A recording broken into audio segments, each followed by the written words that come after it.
Bonjour. Bonjour, Comment vous appelez-vous? je m'appelle Thierry Géhin. Quand êtes-vous né? Il y a longtemps déjà, hélas. Donc je suis né en 64, j'ai 50 ans. Quel est votre métier? Je suis artiste. Artiste, ça peut peut-être signifier beaucoup de choses différentes. Un musicien, c'est un artiste. Un photographe, c'est un artiste. J'ai envie de dire un poète, c'est un artiste. Bon, je vais m'arrêter là dans ma... Moi, c'est plutôt les arts plastiques. Alors, les arts plastiques, donc c'est beaucoup de choses différentes. Et je fais ce qu'on appelle, entre guillemets, c'est pas un gros mot, mais l'art contemporain. À la fois, c'est l'art qui se fait aujourd'hui, mais c'est des pratiques qui, depuis les années 60, consistent à ouvrir beaucoup. C'est-à-dire que je serais plutôt sculpteur, et quoique, on pourrait discuter. En tout cas, je travaille autour des questions qui sont liées à l'espace. Comment on vit dans les espaces, comment on se les approprie. C'est au cœur de mon travail, quoi. Je suis un type d'artiste qui utilise des médiums différents. Donc, par exemple, la vidéo, c'est un médium. Travailler sur des choses en volume, voilà. Et donc, je pratique des choses très différentes. Je peux faire des films, je peux faire des performances. En tout cas, c'est un travail protéiforme, plein de choses différentes.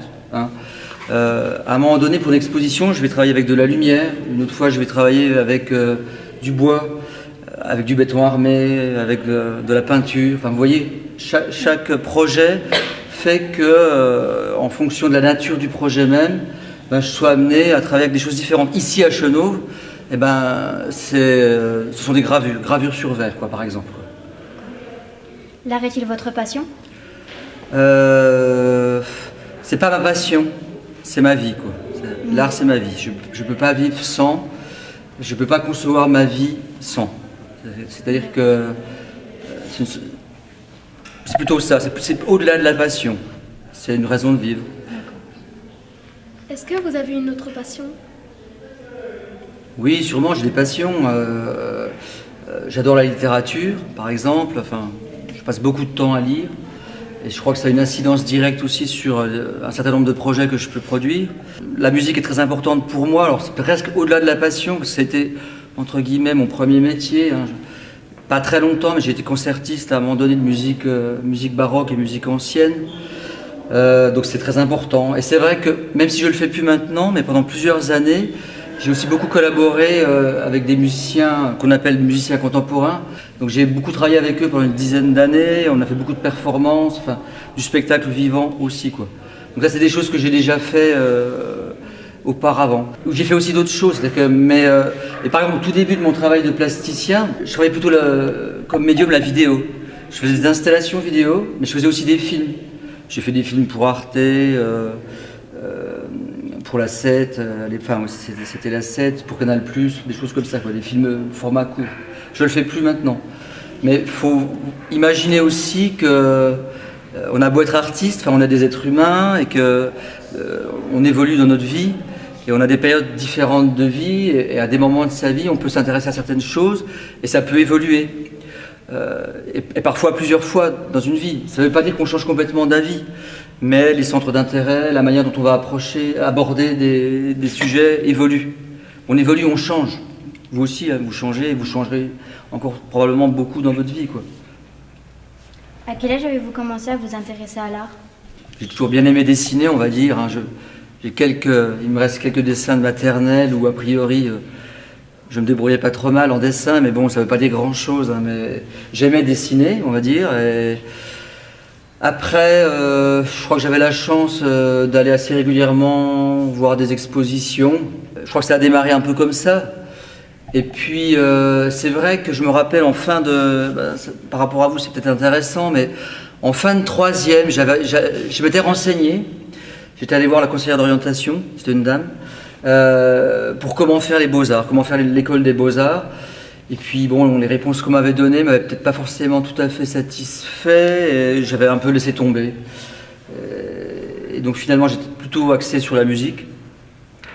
Et c'est seulement après, alors que j'étais déjà bien engagé dans la musique, c'était même mon métier, et que j'ai décidé vraiment de me consacrer aux arts plastiques. Et par exemple, ce que j'ai fait ici, c'est ça. Donc le travail que j'ai fait, c'est une commande publique que j'ai fait ici pour le collège de Chenauve. Et donc cette commande publique, c'est une œuvre in situ. C'est-à-dire que les formes que j'ai produites, que vous pouvez voir, avec lesquelles vous vivez là au quotidien, elles viennent de nulle part ailleurs que d'ici. C'est que moi je ne suis pas arrivé avec des formes préconçues ou des idées préconçues en tête, mais que déjà je me suis renseigné sur Chenauve, je me suis baladé, voir comment c'était alentour, qu'est-ce qui s'était passé par ici, et à partir de là, j'ai cherché. Et puis à un moment donné, c'est à partir de tous ces éléments-là et un certain nombre de réflexions que j'ai produit l'œuvre. Donc c'est in situ, quoi. C'est par rapport à ce lieu. Et donc ça veut dire que quand on fait une œuvre in situ, elle est vraiment pour ici. On ne peut pas enlever les vitres et les mettre ailleurs. Ça n'a aucun sens. C'est une œuvre de 2003-2004. Que représente pour vous l'œuvre du Collège Herriot ? Elle ne représente rien. On n'est pas dans le cadre de la représentation, c'est-à-dire qu'on n'est pas dans une œuvre comme celle-ci. C'est un travail sur l'espace et c'est un travail sur le lieu et sur l'histoire du lieu. Je suis assez déçu, en tout cas de ce qui s'est fait, on va dire, peut-être jusque dans les années 2000, et des choses que j'ai vues dans un certain nombre d'édifices publics, et en particulier dans des écoles ou dans différents lieux publics. Lorsqu'il y a eu des commandes qui avaient été faites à des artistes, souvent j'étais très déçu parce que j'avais l'impression que des artistes avaient fait un travail qui pouvait avoir certaines qualités probablement, c'était souvent des sculptures, et finalement elles étaient posées dans la cour, à des endroits où on pouvait les voir, mais finalement le lien au lieu, le questionnement par rapport à l'intérêt, par rapport à ceux qui allaient vivre là, il n'y avait rien, et ça me gêne vraiment profondément, quoi. Et moi, je me suis dit, je veux surtout pas ça. Comment les gens vont vivre avec cette œuvre-là, et puis que vraiment, on puisse vivre avec. Vivre avec, pour moi, ça veut dire à la fois en profiter, qu'il y ait des côtés bénéfiques, qu'on puisse, mais aussi parfois l'oublier, peut-être. Je pense que c'est intéressant aussi. Parce que si l'œuvre elle est trop présente, je pense qu'à la longue on peut se fatiguer, on peut en avoir vraiment marre. Moi je le comprends vraiment, quoi. Donc j'étais bien décidé à faire une œuvre qui respecte vraiment le projet architectural, c'est-à-dire qu'on puisse déambuler dans le bâtiment sans être perturbé et gêné par ce que j'allais apporter moi. Mais en même temps je voulais qu'il y ait une présence, parce que si on fait une œuvre et qu'il n'y a pas de présence, ça n'a pas de sens, autant pas la faire non plus. Alors j'ai pris le parti au départ de faire une sorte de cartographie. Je suis allé voir des cartes IGN, avec beaucoup de détails si vous préférez, pour voir un peu tous les différents types de chemins qui me permettaient d'aller jusqu'à cet endroit, et voir déjà si d'un point de vue formel, c'est-à-dire au niveau de l'aspect, à quoi ressemblaient les chemins, etc., voir si déjà d'un point de vue formel c'était intéressant, si je pouvais en faire quelque chose, quoi. Et assez vite, parce que j'ai vu que c'était quand même graphiquement quelque chose d'assez facilement utilisable. Et donc j'ai décidé de travailler sur la question du motif. Et donc j'ai cherché à produire un motif à partir des chemins qui étaient tout autour du collège. Et j'avais vu que par rapport à la manière dont l'espace était construit, il y avait beaucoup d'espaces vitrés. Et je me suis dit vraiment, il y a probablement quelque chose à faire par rapport à ces espaces vitrés. Et alors je me suis dit, il faut essayer de faire quelque chose. J'ai pensé à des sérigraphies tout de suite, parce que techniquement, des sérigraphies sur verre, c'est peut-être ce qui est le plus évident à faire, techniquement en tout cas. Et je me suis dit qu'il pouvait être peut-être intéressant de regarder qu'est-ce qu'il y avait peut-être, mais par rapport à la situation géographique, par rapport aux points cardinaux. Qu'est-ce qu'il y a au nord ? Qu'est-ce qu'il y a au sud ? Qu'est-ce qu'il y a à l'est et qu'est-ce qu'il y a à l'ouest ? Et à un moment donné, en regardant le plan, je me suis rendu compte que formellement, c'était quand même très différent, les formes que je pouvais trouver en fonction des points cardinaux. Et là, c'était un peu une sorte de déclic. Je me suis dit, mais oui, mais c'est évident, c'est pas un motif que je dois faire, c'est 4 motifs, quoi. Et puis pour moi, ce qui était également important, c'était que à la fois, ok, c'est des choses concrètes, donc c'est un vrai plan, des choses qu'on peut identifier même, hein. Si maintenant vous allez prendre une carte IGN et que vous cherchez, que vous prenez du temps, vous allez retrouver des routes, vous pourriez même donner des noms à des rues. Et ce qui m'intéressait également, beaucoup de choses décidément, mais c'est le rapport à la temporalité, le rapport au temps qui passe.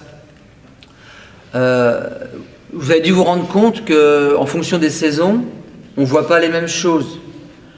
En fonction de l'heure, on ne voit pas les mêmes choses. En fonction des conditions météorologiques, on ne voit pas les mêmes choses. J'ai choisi de faire finalement, aussi pour cette raison, la gravure sur verre. Parce que la gravure, je ne sais pas si vous avez remarqué, en fonction de l'éclairage, à des moments, le dessin à des moments, il est presque blanc, et à d'autres moments, il est presque noir. Et il peut y avoir des valeurs qui vont entre le blanc et le noir, avec des gris différents en fonction des conditions de lumière. Et ça m'intéresse. À des moments, vous avez vu, il y a des ombres portées, quoi. Et elles évoluent, elles peuvent courir sur le sol, sur les murs, en fonction des lieux. Ça aussi, ça m'intéresse. Quelle méthode et technique avez-vous utilisée pour faire les gravures sur verre? Au départ, je fais du dessin. Je peux faire des croquis, des recherches d'idées à la main. Je travaille aussi beaucoup avec des ordis. Donc je travaille avec différents logiciels sur ordinateur. Je ne vais pas vous donner les noms de logiciels. Je ne sais pas si c'est passionnant, sauf si vous êtes pointu. Et je veux bien essayer d'y répondre. Mais des dessins à la main, des croquis, beaucoup avec des ordis. Je ne sais pas si vous vous rendez compte au niveau de la dimension, mais c'est quand même assez important. Je crois qu'il y a pas loin de 330 mètres carrés de vitrage gravé. C'est énorme en taille, hein. Donc c'est pas moi qui fais ça tout seul, hein. Un artiste, il travaille pas tout seul, c'est impossible, hein. Donc moi, de mon côté, j'ai monté le projet, j'ai fait des dessins à la main, des dessins par ordinateur. Au bout du compte, je produis ce qu'on appelle un dessin vectoriel, donc avec des données mathématiques, qui sont exploitables par des machines derrière, d'accord? Donc c'est un langage mathématique que peuvent utiliser, c'est du DXF, ceux qui connaissent, je sais pas, voilà. Langage mathématique qui peut être utilisé par des machines numériques derrière, ok? Et donc moi je vais confier mes fichiers avec tous mes dessins à une entreprise de graveurs sur verre. Donc moi je travaille avec une entreprise de graveurs qui est sur Strasbourg. Moi je vais aussi à l'entreprise, on fait des essais, on fait ce qu'on appelle des prototypes pour voir ce que ça va donner. Et puis donc après dans l'entreprise, ils vont réaliser des gravures sur verre une fois qu'on a tout calé et ils vont les produire.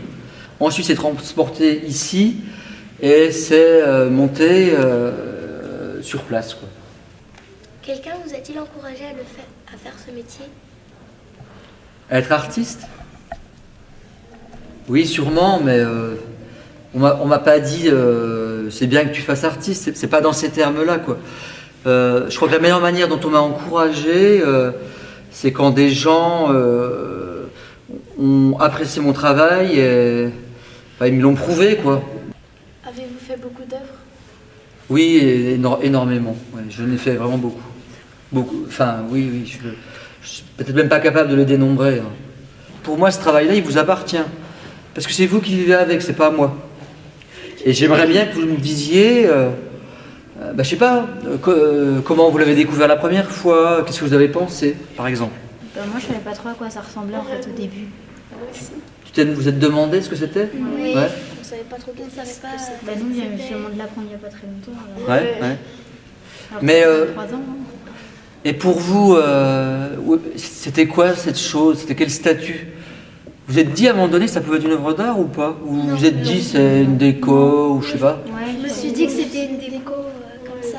Donc plus du design ou plus... Pour faire Joli joli. design, pour faire joli décor. Et en vivant avec, vous aviez remarqué que ça devenait blanc, noir, qu'il y avait des ombres qui bougeaient, qu'il y avait... Bah non. Ah, vous n'êtes pas curieux alors? Si, quand même, mais Pas observateur, pardon. voilà.